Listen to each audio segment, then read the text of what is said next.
নমস্কার বন্ধুরা, money magnet চ্যানেলে আপনাদের স্বাগত। আজকে আমি বিদ্যা ওয়্যার্স লিমিটেড যে আইপিওটা যে 3 তারিখ আসতে চলেছে ডিসেম্বর মাসেই, সেটার যে জিএমপি ট্রেন্ড সেটা নিয়ে আমি কথা বলবো।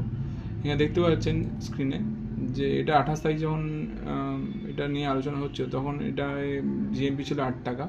সেখান থেকে 29 তারিখে 10 টাকা জিএমপি ট্রেন্ড দেখা যায় আপ ট্রেন্ডে, এবং এস্টিমেটেড লিস্টিং প্রাইস প্রায় এখানে দেখা যায় 62 টাকা করে, এবং যেটার প্রফিট পার্সেন্টেজ আসছিল 19.23% করে, এবং এস্টিমেটেড প্রফিট আসছিল 2880 টাকা করে।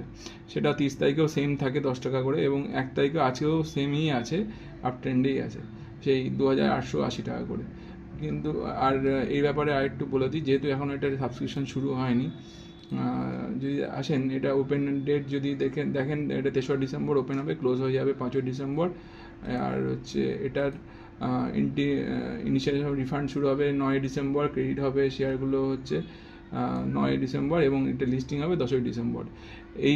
এখানে 3টে আইপিও একসাথে আসছে, মিশো, বিদ্যা ওয়্যার্স আর হচ্ছে আপনার একাস লিমিটেড। এবার এটা যদি শেয়ারের ইস্যু প্রাইসগুলো আমি চেক করি তাহলে দেখা যাবে এটার ফেস ভ্যালু হচ্ছে 1 টাকা পার শেয়ার, এবং এখানে ইস্যু প্রাইস ব্যান্ড 52 টাকা করে, এবং একটা লটে 280টা শেয়ার দেবে, এবং টোটাল সাইজ দেওয়া আছে, ইস্যু সাইজ হচ্ছে 300 কোটি টাকার, ফ্রেশ ইস্যু হচ্ছে 274 কোটি টাকা, এবং অপার হচ্ছে 26 কোটি টাকা।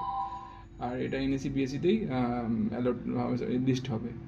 সুতরাং এখানে কিউআইপি কোটায় যদি দেখি, কিউআইপি কোটায় অ্যালটমেন্ট আছে 50% শেয়ার, রিটেল কোটাতে 35% শেয়ার, আর এনআইতে 15% শেয়ার। সুতরাং এই ভিডিওটা এই পর্যন্তই। এই ভিডিওটা কেমন লাগলো কমেন্ট করে জানাবেন। যদি ভালো লাগে আমার চ্যানেলের ভিডিওগুলো তাহলে আমার চ্যানেলটা সাবস্ক্রাইব করবেন, লাইক করবেন, শেয়ার করবেন। ধন্যবাদ।